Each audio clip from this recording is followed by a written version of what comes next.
Atos 20, versículo 33.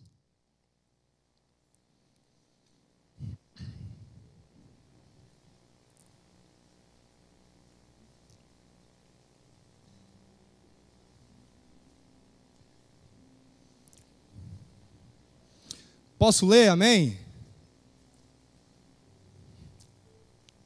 Passo a ler. De ninguém cobicei prata, nem ouro, nem vestes. Vós mesmos sabeis que estas mãos serviram para o que me era necessário, a mim e aos que estavam comigo. Tenho-vos mostrado em tudo que trabalhando assim é mister socorrer os necessitados e recordar as palavras do Senhor Jesus. Mais bem-aventurado é dar do que receber. Diz aí para o irmão que está do seu lado, mais bem-aventurado é dar do que receber. Queridos, olha o conselho de Paulo aqui. Paulo está dizendo assim, olha, em momento algum na minha vida eu cobicei o ouro, eu cobicei a prata, eu cobicei qualquer coisa. Pelo contrário, eu usei o que eu recebia para suprir as minhas necessidades, mas também a necessidade daquele que está do meu lado. Deixa eu dizer algo para você, entenda algo. Deus nunca abençoa você para você mesmo. Deus sempre abençoa você visando um propósito. Deus sempre abençoa você visando de que você será usado por Deus para abençoar a vida de outras pessoas. Deus abençoa você para que você tenha a sua parte que é necessária, mas para que também você seja usado no propósito de Deus e dê a parte que é do Senhor Jesus, e assim você agrade o coração dele. Paulo fala, eu não andei em momento algum na minha vida com cobiça. Queridos, o que é alguém com cobiça? É alguém que tem um anseio desequilibrado de receber. Mas a Bíblia diz que melhor é dar do que receber. Por quê? Porque se a minha disposição do coração é receber, logo o foco não é o próximo, o foco sou eu. Logo o foco é a minha presença. E na verdade, irmãos, eu nos últimos dias tenho lutado muito. E eu creio que cada um tem a sua luta, não é verdade? Porém, um dos meus maiores desafios, e uma das minhas orações que eu tenho feito às vezes, não é nem tanto me livrar do diabo, mas é me livrar de mim mesmo. Porque eu muitas vezes sou egoísta, muitas vezes eu quero as coisas do meu jeito, eu quero que as coisas aconteçam como eu quero, mas Deus quer abençoar você com um propósito. Deus quer abençoar você, para usar você, para abençoar outras pessoas, para usar você, para enxergar o necessitado, para entender que existe uma parte que é sua, mas existe uma parte que é de Deus. Então entenda, e algo que eu acho muito interessante, na verdade queria fazer uma pergunta para vocês. Quantos de vocês aqui já fizeram essa oração? Deus, me usa poderosamente. Como eu quero ser usado por Ti, Senhor. Deixa eu dizer para você, essa oração ela é muito perigosa. Porque Deus vai nos usar segundo o seu propósito, segundo a sua vontade, segundo o seu querer, conforme Ele quer. E para Deus, na verdade, irmãos, Ele usar eu e você, muitas vezes não é da forma que a gente quer, muitas vezes, quem sabe a gente olha aqui, o pastor Norton pregando, a gente pensa assim, ou alguns pensam, como eu queria ser usado por Deus, como o pastor Norton foi. E daí você vai lá para o seu quarto e você diz, Deus me usa, Senhor, com poder e glória e com autoridade, Senhor. Porque eu sou teu filho e a Bíblia diz que os teus filhos receberam autoridade no teu nome. Mas quem sabe, querido, a resposta da sua oração de ser usado por Deus vai ser essa, filho, eu quero te usar, mas eu quero te usar na área financeira para abençoar outras pessoas. Eu quero te usar, mas eu quero te usar de uma forma diferente. Tem um irmão ali do teu lado que ele está com uma necessidade, eu quero que você seja usado para ser a resposta da oração dele. Eu quero que você seja a resposta na vida de alguém. Então a pergunta é: nós estamos aqui para receber ou ser a resposta de Deus na vida de pessoas?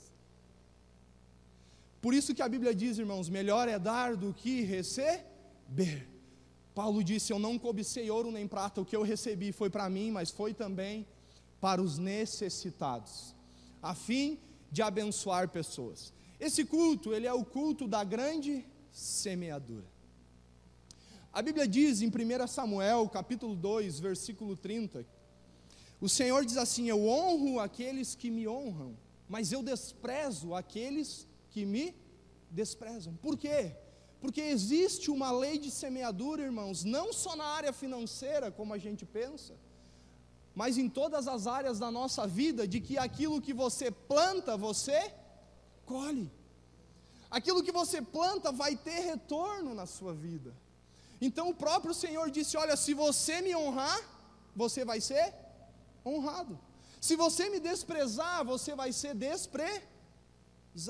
Então quem planta honra, colhe o quê? Honra. Quem planta honra, vai colher honra. E a pergunta que fica é: o que você está disposto a plantar aqui nesta noite? Ou melhor, neste fim de tarde, o que você está disposto a plantar? Em Efésios capítulo 6, versículo 2, a Bíblia diz: filhos, honrem os vossos pais, para que vocês tenham vida prolongada. Ou seja, eu planto honra e colho longevidade. Então, se você for olhar nas Escrituras, não só acerca das finanças, a nossa vida é um plantio. E nós já ouvimos várias vezes, irmãos, que a semeadura é opcional, mas a colheita ela é obrigatória. Então você não escolhe aquilo que você colhe, porque ela vai vir de acordo com a sua plantação, com a sua semeadura. Então entenda que Deus, Ele quer usar você para semear de maneira correta, para ser usado no propósito de Deus. Eu quero reafirmar e falar bastante sobre semeadura num texto bem conhecido por mim e por você. Abra lá, irmãos, por gentileza, 2 Coríntios capítulo 9, versículo 6.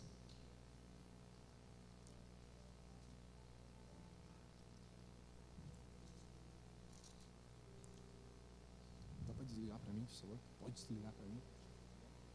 Pode desligar, está atrapalhando.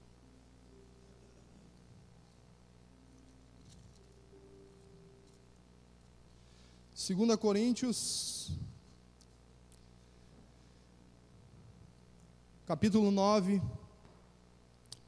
versículos 6 ao 10. Quero que a gente entenda alguns princípios sobre a semeadura e a sua importância. Amém, irmãos? Posso ler? Você está feliz aí? Amém? Hoje é culto da grande semeadura e nós temos motivos para estar alegres, amém? Porque nós seremos a resposta de oração na vida de pessoas. Porque melhor é dar do que receber, glória a Deus.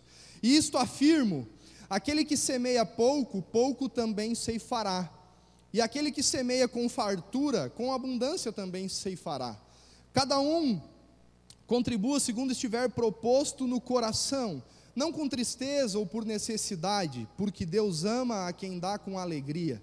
Deus pode fazer-vos abundar em toda graça, a fim de que, tendo sempre, em tudo, ampla suficiência, superabundeis em toda boa obra, como está escrito: distribuiu, deu aos pobres, a sua justiça permanece para sempre.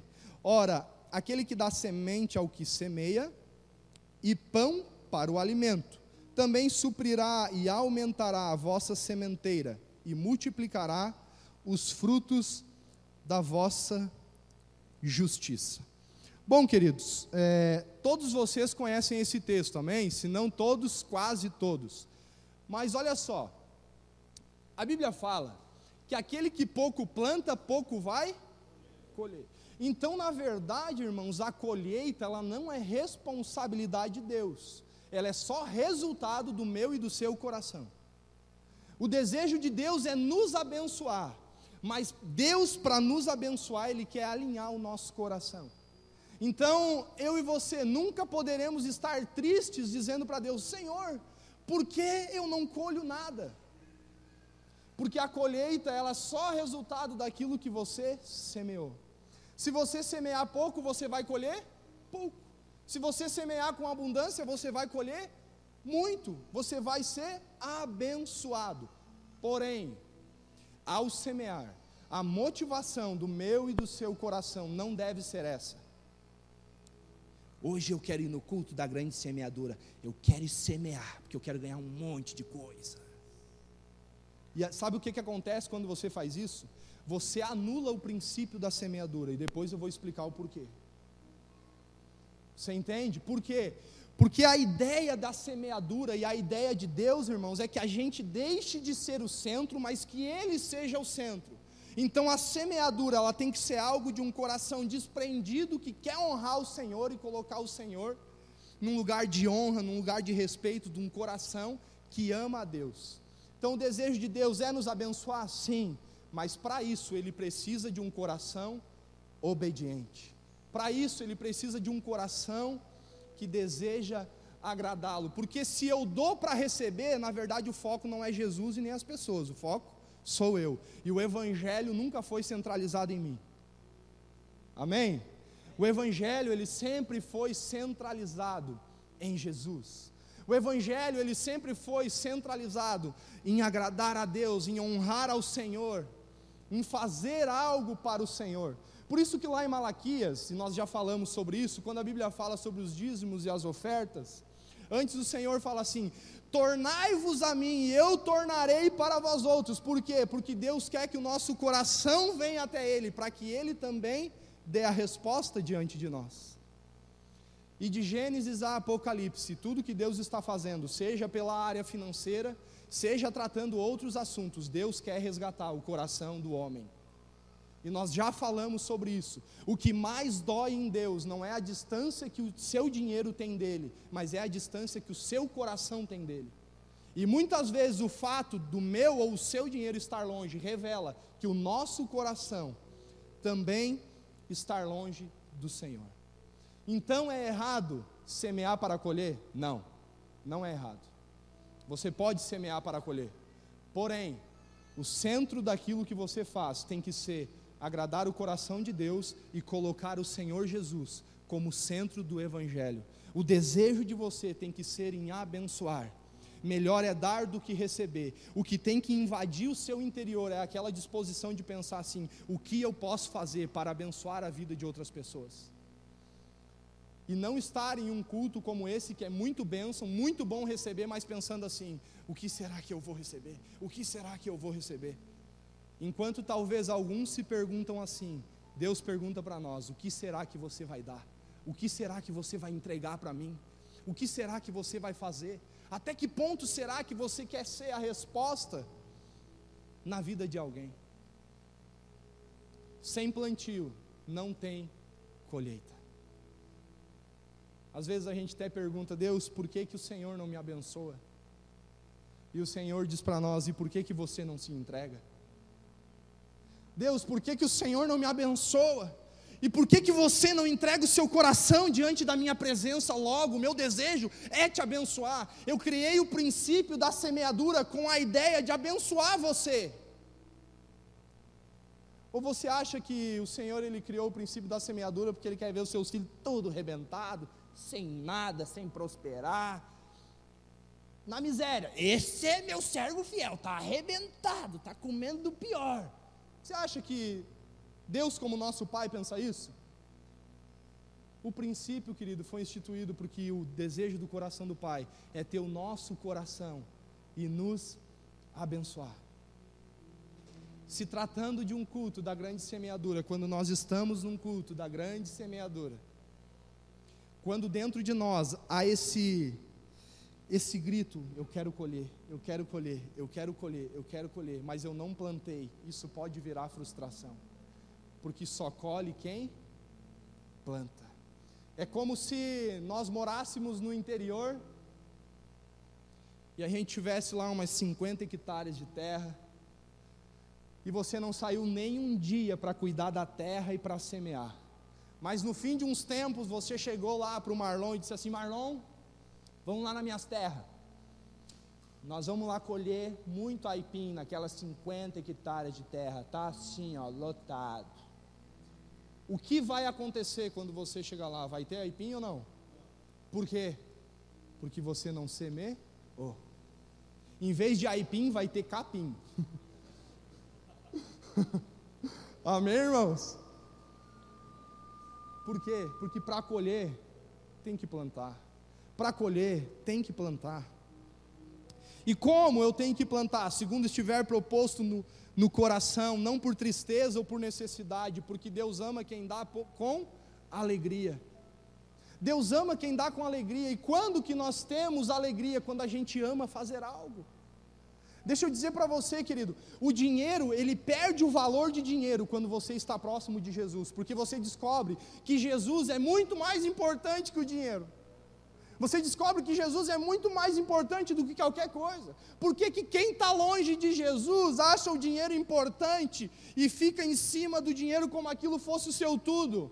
Porque ela não tem onde se apoiar, ela está vazia, então ela confia nas riquezas que podem proporcionar algo momentâneo. Mas Jesus, Ele proporciona algo que é eterno, que permanece para sempre, que não termina. Então o dinheiro, ele se torna pequeno perto de Jesus. Como eu posso avaliar o tanto que eu estou bem próximo de Deus? O tanto que talvez o dinheiro ainda é importante para você? Porque quem é íntimo profundamente em conhecer a Deus e conhecer o seu coração, quanto mais se aproxima de Deus, mais vê que as coisas da terra vão perdendo o seu valor. Não que você não vá usar, não que você vá ser negligente, mas Jesus se torna a maior riqueza na minha e na sua vida, pela consciência de que sem Ele nós nem estaríamos aqui. Olha só um princípio poderoso, versículo 10, olha comigo, por gentileza.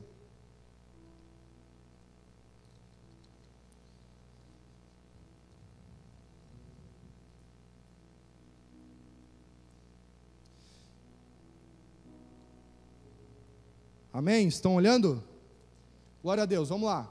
Ora, aquele que dá semente ao que semeia, e pão para o alimento, também suprirá e aumentará a vossa sementeira, e multiplicará os frutos da vossa justiça. Irmãos, olha o que a Bíblia está dizendo, que Deus dá o quê? Deus trabalha com pão e com semente. Os princípios de Deus são assim, Deus trabalha com pão e com semente. E tudo que nós colhemos na área financeira não é só para nós. Agora entenda algo, para que serve o pão? Para comer. Para que serve a semente?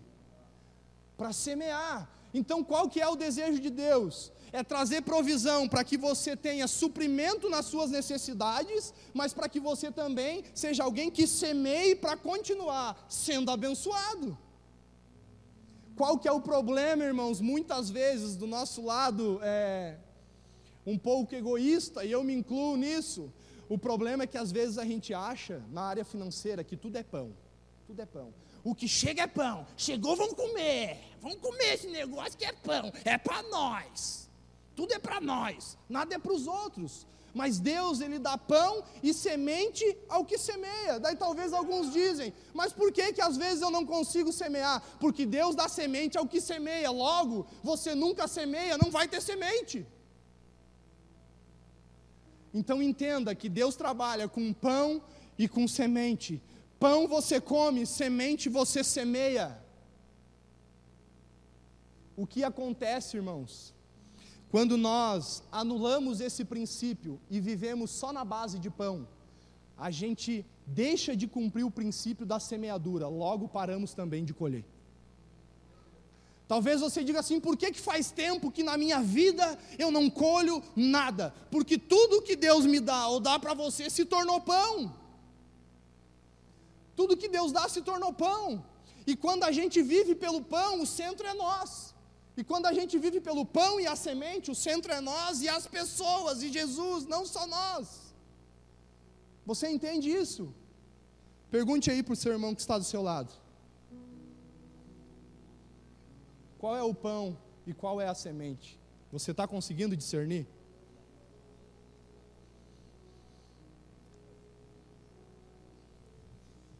Não viva uma vida como se tudo fosse pão. Deus dá semente ao que semeia. Quanto mais você semeia, mais Deus vai te dar semente, e você vai cumprir o princípio de semear e de colher. Se você parar de semear, você também não vai colher. E talvez daí chegará um tempo, você pode dizer assim para o Senhor: Senhor, mas como pode?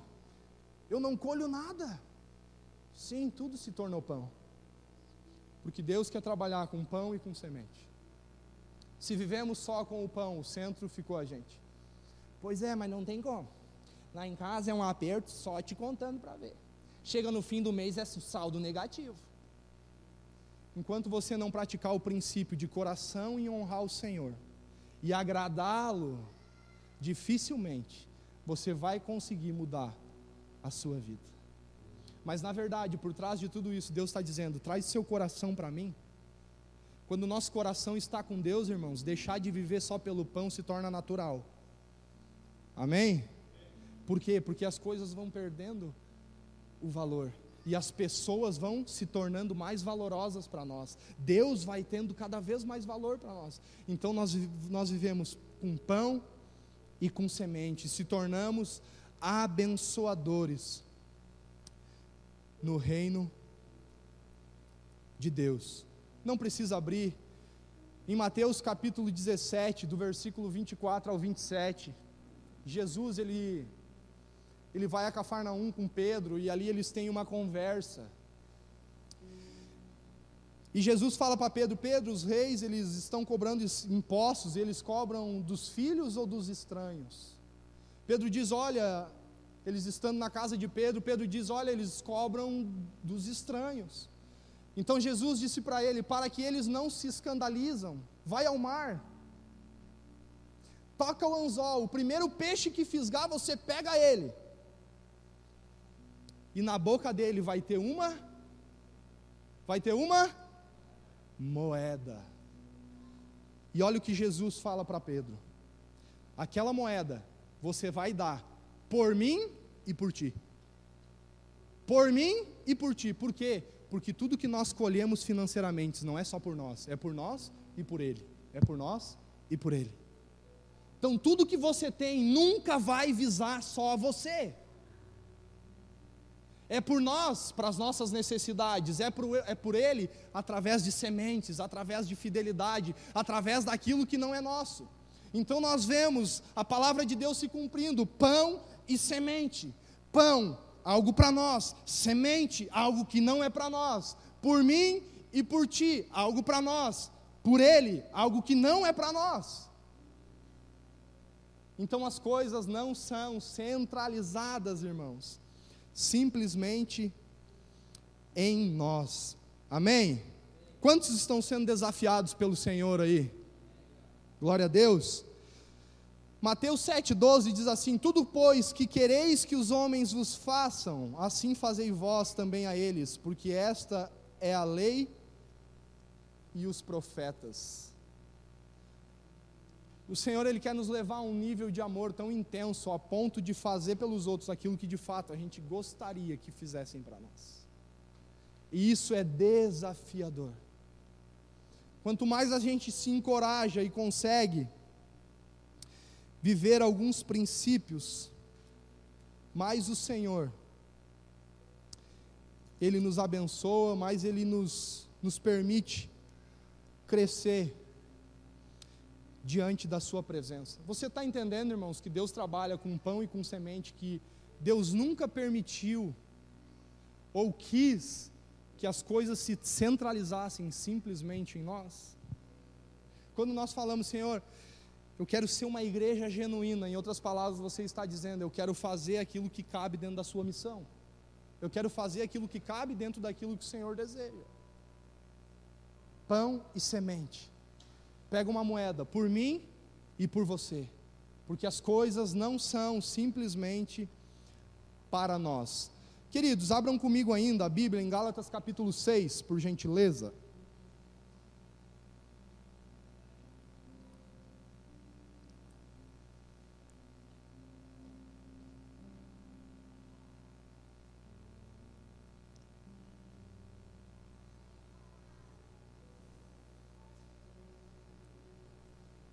Gálatas capítulo 6, versículo 7.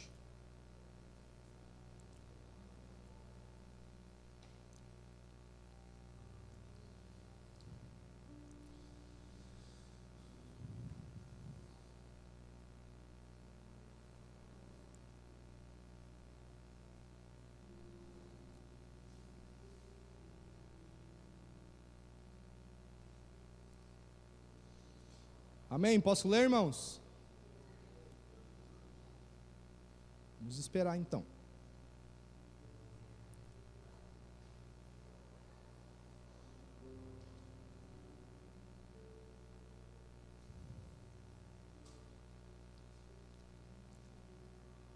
Vamos lá, Gálatas 6, versículo 7. Não vos enganeis, de Deus não se zomba, aquilo que o homem semear, isso também ceifará. Porque o que semeia para a sua própria carne, da carne colherá corrupção. Mas o que semeia para o Espírito, do Espírito colherá a vida eterna. E não nos cansemos de fazer o bem, porque a seu tempo ceifaremos, se não desfalecermos. Olha só, irmãos, não vos enganeis, de Deus não se zomba. Aquele que semeia da própria carne, da carne colhe corrupção. Aquele que semeia do Espírito, colhe vida eterna. Por quê? Porque se eu semeio da carne, eu vou colher o fruto da carne, princípio da semeadura. Se eu semeio do Espírito, eu vou colher vida eterna. Então, na verdade, tudo está ligado ao nível de plantio que nós queremos fazer. E às vezes nós falamos bastante, conversamos sobre a ação do diabo, não é verdade? Mas uma das grandes armas do diabo que nós vemos lá em Gênesis é o engano. Porque o engano é uma realidade fora da verdade. Vocês estão me entendendo?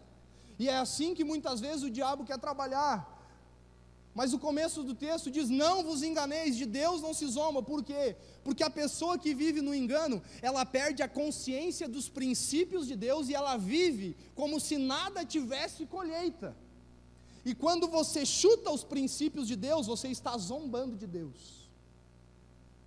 Por isso que a Bíblia diz para não se associar aos escarnecedores. O que são os escarnecedores? Os zombadores. Aqueles que, além de não viver os princípios, chutam os princípios, dão risadas e acham que nada é nada e que nunca vai acontecer nada.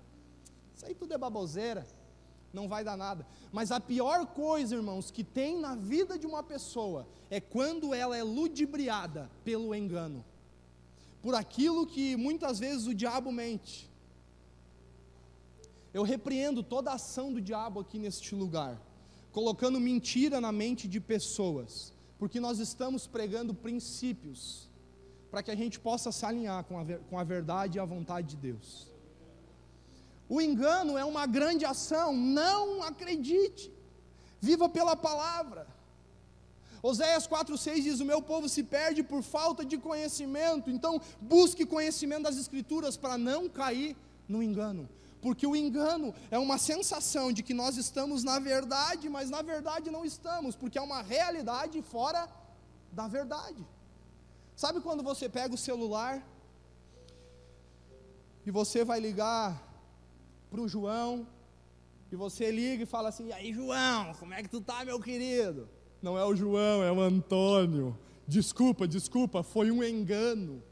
Por quê? Porque dentro de nós a gente estava fazendo aquilo que era real, mas nós fomos enganados. Quando você digita o número no telefone, dentro de você, você tem certeza que está fazendo a coisa certa. E o engano, ele trabalha dessa forma, muitas vezes, nas nossas vidas. Quem de vocês nunca saiu na rua e tocou uma piada íntima para alguém que era muito amigo, e quando você se deu por conta, a pessoa te olhou e, na verdade, não era quem você pensava? Quem já fez isso? É muito constrangedor, porque você se enganou. Você teve uma visão errada, uma realidade fora da verdade. E isso é um engano nas nossas vidas. Se eu não me engano, acho que a minha esposa, ela estava dando uma caminhada um tempo atrás. Acho que foi isso. E ela chegou em casa e disse: ai, amor, Fiquei com uma vergonha, estou com uma vergonha, tu nem sabe o que me aconteceu. Eu disse, ué amor, o que aconteceu? Parei na frente de um carro com o vidro fumê e comecei a me arrumar os meus cabelos. Eu fiquei imaginando a cena. Aquela olhadinha das mulheres, e vira para cá, e vira para lá. E ela disse assim para mim, quando eu menos vi, amor, o carro estava com o vidro fumê, tinha gente dentro me olhando. O que é isso? É um engano. Uma realidade fora da verdade. A visão dela ficou limitada quanto àquilo que era verdadeiro. Ela não imaginou que tinha alguém ali dentro. E eu fico imaginando aquele rabicó se contorcendo umas 30 vezes aqui, porque parece que quanto mais ela quer apertar, até cortar o cabelo. E vai amarrando e puxa aqui, tem que ficar bem esticadinho. Deus o livre, ficar um carocinho na cabeça aqui, né? Tem que ficar bem lisinho. Às vezes ainda querem passar um gelzinho aqui assim. E eu fico imaginando aquela cena e quando ela se depara, alguém se mexendo dentro do carro e tinha gente.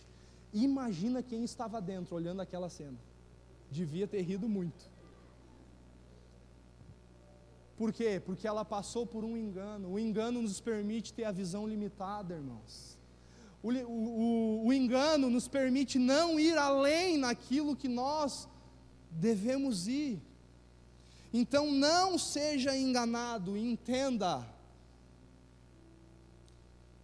que muitas vezes pessoas são enganadas pela falta de conhecimento, como diz Oséias capítulo 4, versículo 6, tenha consciência de que a sua vida é um nível de plantação e terá colheita. Terá colheita. Por isso que muitas vezes a gente não entende algumas coisas que a gente passa. Eu quero dizer para você, não seja enganado, não seja enganada. É muito fácil viver no engano. Versículo 9 diz assim, não nos cansemos de fazer o bem, porque a seu tempo ceifaremos, se não desfalecermos. Por quê? Porque a colheita, ela tem tudo a ver, irmãos, com a perseverança. Porque Deus, ele tem um processo para cada um de nós. Se você vira as costas para aquilo que você planta, talvez isso mostre que o centro ainda era você, porque você não colheu no tempo que achou que deveria colher. E olha o que a Bíblia diz. Um princípio para você colher o que você planta. Não precisa abrir, só anote. João capítulo 12, versículo 24. Em verdade vos digo, se o trigo caindo na terra não morrer, fica ele só, mas se morrer, produz mais fruto. O trigo, quando ele cai na terra, ele tem que morrer. Se ele não morrer, dá brete. Mas se ele morrer, ele produz mais fruto. Então, se você planta e desfalece, deixa de perseverar, isso mostra que o centro talvez seja você. Isso vai impedir a semente de morrer, logo não vai ter colheita. Você entende isso? Então, qual que é a ideia da semeadura? Qual que é a ideia de você realmente ser alguém usado por Deus? É você semear com um coração desejoso de honrar a Deus, de ser alguém despreendido, de ser alguém que está deixando de ser egoísta. Isso parece ser tão simples, irmãos, mas como é difícil deixar de ser egoísta. E o Vini sabe, como o pastor Norton fala, que o homem é egoísta, não é verdade, Vini? Porque isso é muito difícil, irmãos. Então, quando que a semente cai e começa a morrer? Quando o resultado daquilo que a gente semeia significa morte, significa renúncia, significa abrir mão, significa eu estou abrindo mão, eu quero abençoar, porque essa verdade de que é melhor dar do que receber tomou conta do meu coração. O que é a cobiça? A cobiça é o desejo latente de ter aquilo que o outro tem. Isso é a cobiça. O que é um coração que está marcado pelo dar? É um desejo de que o outro tenha o que eu tenho. É o contrário. Você está entendendo? O que move mais o teu coração? O desejo de ter o que é dos outros ou o desejo de permitir que os outros tenham aquilo que você tem? Isso talvez pode definir, se a gente entender o princípio do dar, que é melhor dar do que receber. Então entenda que para ter fruto, em verdade vos digo, se o grão de trigo caindo na terra não morrer, fica ele só, mas se morrer, produz mais fruto. Irmãos, o melhor caminho para a colheita em Deus, em todas as áreas da nossa vida, sempre vai ser morte e mais morte. Mas tenho certeza que os princípios vão se cumprir na sua vida. Então, a semente ela começa a morrer para frutificar através de um coração desejoso em abençoar, em ser a resposta de Deus na vida das pessoas. Então, por que a perseverança? Porque talvez, irmãos, algumas sementes que a gente dê não vai significar morte e renúncia. O desejo é que isso aconteça e ore para isso. Mas por isso você precisa ser perseverante. Porque se você semear algo, mas isso não simbolizar a morte, talvez você vai dizer, era tudo mentira, você planta e não colhe nada. Mas claro que não vai colher, não morre para nada. Você está entendendo? Agora, se isso simbolizou um coração que quer adorar e agradar a Deus, desejoso de ver o outro bem, vai ter colheita. Então, viva esses princípios com o desejo de agradar a Deus. A ideia de Deus sempre foi tirar o homem do centro de si mesmo. E nós vemos isso nas Escrituras. E em tudo, Deus tem um processo para nós, irmãos, entenda isso. Não é nós que temos um processo para Deus, amém? É Deus que tem um processo para nós. Às vezes parece que a gente quer obedecer e queremos encaixotar a Deus, dizendo, Deus, te dou um prazo, até dia 10 de fevereiro eu quero colher o que eu plantei lá na semeadura. Ele vai te esmagar, porque o processo é dele, não teu. Você está entendendo? Às vezes a gente quer encaixotar Deus, a gente quer promover Deus. Eu vou promover você, Senhor. A partir de agora você não é só meu pai, agora é meu garçom. A partir do dia 10 eu quero colher, estou plantado. Você está entendendo? Deus é pai, querido, e nós sabemos disso. Deus não é garçom. Garçom dá aquilo que a gente pede. Pai dá aquilo que a gente está maduro para receber. Amém? E Ele é pai. Então, que esse culto ele seja um culto que demonstre que você quer abrir mão. Ao dar algo que dentro de você esteja esse coração, o meu prazer é ver você bem. O meu prazer é abençoar você. O meu prazer é ser resposta de oração na sua vida. Porque Deus tem um processo para nós, não é nós que temos um processo para Deus. Marcos 4, 28 e 29, anote. A terra por si mesma frutifica, primeiro a erva, depois a espiga, e por fim o grão cheio na espiga. E quando o fruto já está maduro, logo se lhe mete a foice, porque é chegada a ceifa. O que a Bíblia está falando com isso? Que diante daquilo que é plantado existe um processo. Nós não queremos os processos.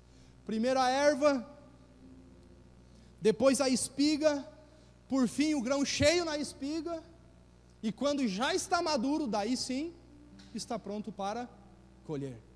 E por que é tão difícil às vezes obedecer e viver alguns princípios? Porque nós vivemos numa geração, irmãos, que nós somos imediatistas, não é verdade?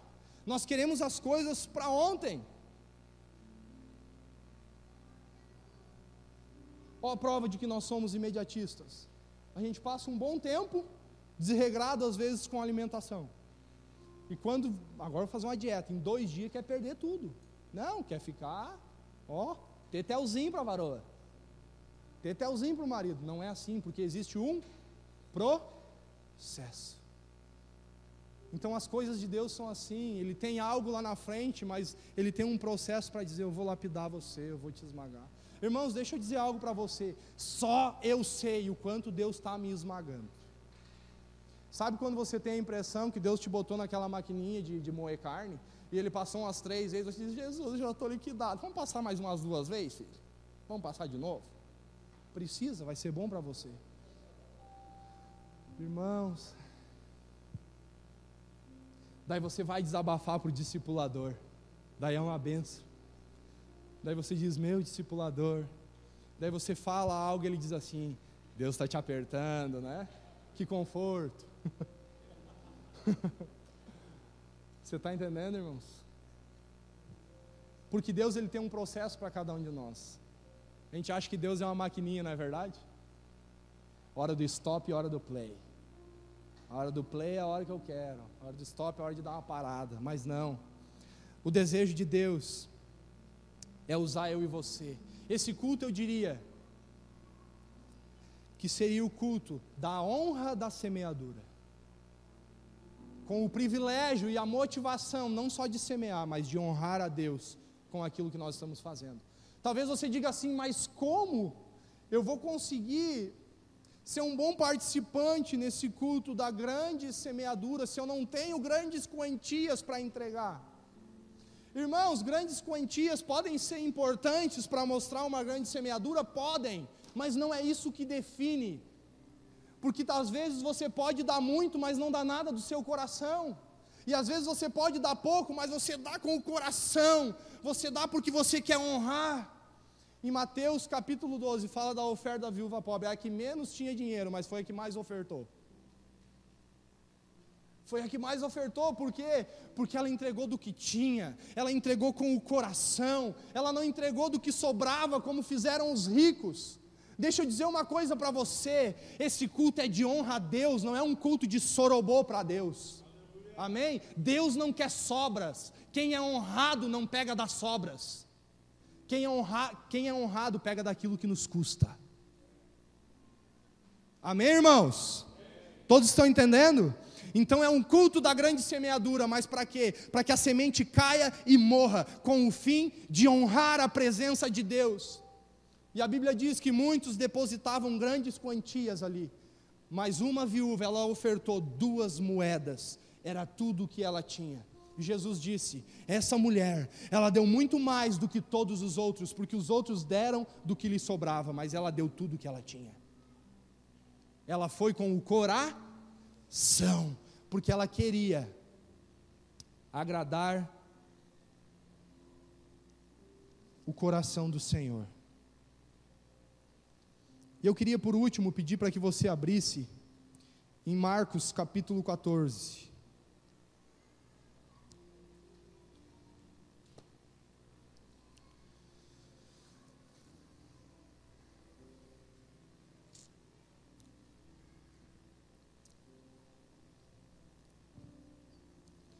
Marcos capítulo 14.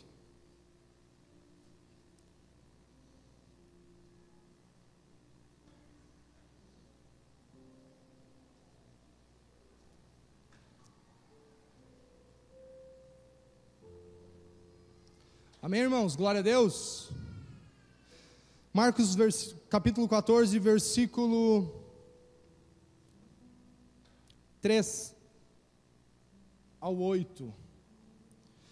Estando ele em Betânia, reclinado à mesa, em casa de Simão o leproso, veio uma mulher trazendo um vaso de alabastro, com preciosíssimo perfume de nardo puro, e quebrando o alabastro, derramou o bálsamo sobre a cabeça de Jesus.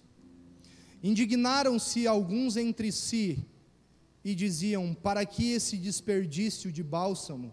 Porque este perfume poderia ser vendido por mais de 300 denários, e dar-se aos pobres, e murmuravam contra ela. Mas Jesus disse: deixai-a, porque a molestais, ela praticou boa ação para comigo, porque os pobres sempre os tendes convosco, e quando quiserdes, podeis fazer-lhes bem, mas a mim nem sempre me tendes. Ela fez o que pôde, antecipou-se a ungir-me para a sepultura.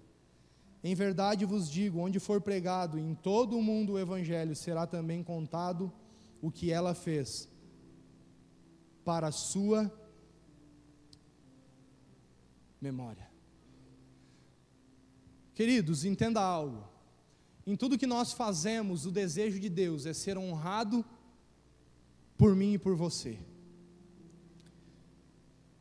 E esse culto, ele é um culto também de honra ao Senhor. E essa mulher, ela entendia o valor da adoração e da honra, mas muitos que estavam ao redor dela não entendiam isso. E sabe o que acontece quando a gente está do lado de pessoas que não entendem o valor da adoração e da honra? Elas começam a se voltar contra nós, porque elas ainda não estão vivendo no nível que nós estamos vivendo. E por isso que quando ela trouxe aquele perfume caro que custava aproximadamente 300 denários, trouxe indignação para o coração daquelas pessoas. Por quê? Porque enquanto eles olhavam para o valor do dinheiro, ela olhava para o valor de Jesus. E logo ela sabia que Jesus não tinha valor, ele valia muito mais do que propriamente aquele perfume. Então ela fez algo que eles não quiseram fazer. E eles se indignaram com ela, eles ficaram indignados. Por quê? Porque quem não está no mesmo nível de adoração e honra se indigna, não consegue compreender que por trás de tudo que é feito, existe um coração que queima pelo Senhor. E eles falaram assim: mas que desperdício, esse perfume é muito caro, podia ser usado para dar para os pobres e ajudar, aquela coisa toda. Por quê? Porque quem não entende adoração e honra, acha que o que entrega para Jesus é desperdício. Quero dizer para você que o que você entrega para Jesus não é desperdício.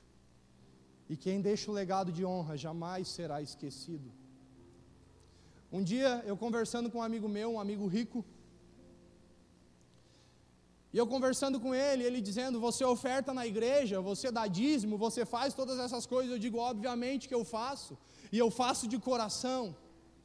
Ele disse para mim: tu é louco, cara, por que você não usa esse dinheiro para pagar um curso para tua irmã, para a Fabiane? Paga um curso para ela, meu.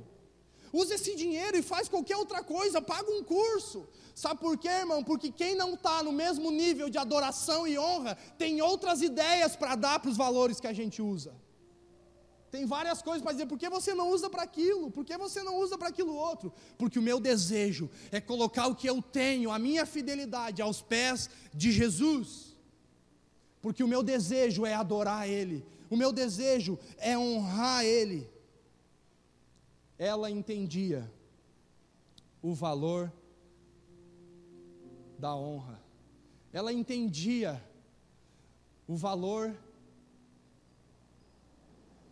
de estar com Jesus. Sabe, queridos, talvez a gente possa pensar: eles queriam dar para os pobres, olha que legal. O desejo de Deus não é só que a gente ajude os pobres, o desejo de Deus é que a gente se torne adorador. Você está entendendo? A melhor coisa que tem não é simplesmente ajudar os pobres, mas é ajudar os pobres porque nós somos adoradores. Porque se a gente ajudar os pobres sem ser adoradores, nós não vamos ensinar princípios, e a gente vai passar uma vida toda sustentando os pobres. Porque quem é adorador quer ser usado por Deus para que outros também sejam adoradores. E isso fala de relacionamento, isso fala de andar com Deus. Você está entendendo? Por isso que nós somos uma igreja, irmãos, que nós fazemos a marcha do amor, e nós falamos: irmãos, isso é para te ajudar por 3 meses. Por quê? Porque a gente não quer só ajudar os pobres, a gente quer ser adorador, para que quem está sendo ajudado com o cesto se torne um adorador, e depois de 3 meses já esteja num caminho contínuo em se relacionar com Deus, e já não precise mais do cesto. Por quê? Porque se você se torna adorador, você se torna alguém de princípios, e se você se torna alguém de princípios, você usa suas finanças da maneira correta, e se você usa as finanças da maneira correta, logo ninguém mais vai precisar te dar cesto. Amém, irmãos? Todos estão entendendo? Então o que nós fazemos tem que ser resultado de honra, de ser adorador. Porque isso vai trazer princípios para as pessoas. Porque se fosse só para dar cesto, irmãos, a gente poderia, sei lá, só distribuir nas ruas. Não, a gente quer os princípios de Deus. Um coração que o adora, um coração que deseja honrar a presença de Deus. Olha o que essa mulher colheu. Versículo 9, olha o compromisso de Jesus com ela. Em verdade vos digo, onde for pregado em todo o mundo o evangelho, será também contado o que ela fez, para a memória sua. O que Jesus estava fazendo? Estava honrando a mulher. Sabe por quê? Porque quem honra é honrado. Quem honra, quem deixa o legado da honra, tem a capacidade de estar em lugares que não está presente, porque a pessoa não está lá, mas o seu testemunho atinge lugares que até mesmo nem ela se permitiu ir, por causa do legado da honra. Imagina, tinha lugares que aquela mulher não estaria, mas Jesus disse: onde for pregado em todo o mundo o evangelho, vai ser contado o que essa mulher fez. Embora ela não estivesse lá, mas o legado de honra, aquilo que ela fez, estava sendo contado e derramado para as pessoas. E se Jesus falou, Ele cumpre, porque Ele não é Deus para mentir. Isso acontece com pessoas que são impregnadas pela honra. Honra é acima da obediência. Obediência é fazer o que foi pedido, honra é fazer além do que foi pedido. Geralmente, os problemáticos com a honra são os que já não obedecem nem o que pede. E os que mais honram são os que não têm problema com a obediência. Por quê? Porque se você não tem problema em fazer o que não foi pedido, muito menos terá em fazer com aquilo que é pedido. Você está entendendo? Então tenha um coração que honre a Deus, tenha um coração que deseja agradar ao Senhor. Se você não tem problema com a honra, logo não terá com a obediência. Agrade o coração do Senhor. Plante, mas plante da maneira correta. Tenha um coração desejoso e desprendido de agradar a Deus. Vale a pena servir a Deus. Vale a pena caminhar com Deus. E Deus tem muitas ferramentas, mas Ele quer o nosso coração. Ele quer caminhar, irmãos, lado a lado com a gente. Mas entenda que a honra te leva muito longe. Semeie pouco, colherá pouco. Semeie muito, e você vai colher muito. Deuteronômio 8, 17 e 18 fala: não diga que foi o poder e a força do seu braço que lhe permitiu alcançar algumas riquezas. Antes se lembre do Senhor, porque é o Senhor que te dá força para adquirires riquezas. Irmão, se não for pelo Senhor, nem força a gente não tem. Nós não estaríamos aqui. Eu possivelmente já estaria morto. Quantas coisas a gente vê acontecendo aí fora, irmão, se não fosse a graça, a misericórdia, o amor de Deus, quem sabe seria a nossa história sendo contada pelos jornais. Mas nós estamos aqui por causa da graça e da misericórdia de Deus. O que temos e somos é por causa dEle. Portanto, se alguém julgar você e falar: você é louco, você está desperdiçando, não. Eu entendi o valor da adoração e da honra. Eu entendi o valor da adoração e da honra. Eu quero deixar um legado de honra que se sobressaia a obediência, porque o meu desejo é agradar o meu Jesus, é estar com o meu Jesus. Ele é o dono do ouro e da prata, e tudo que Ele quer é o meu e o seu coração.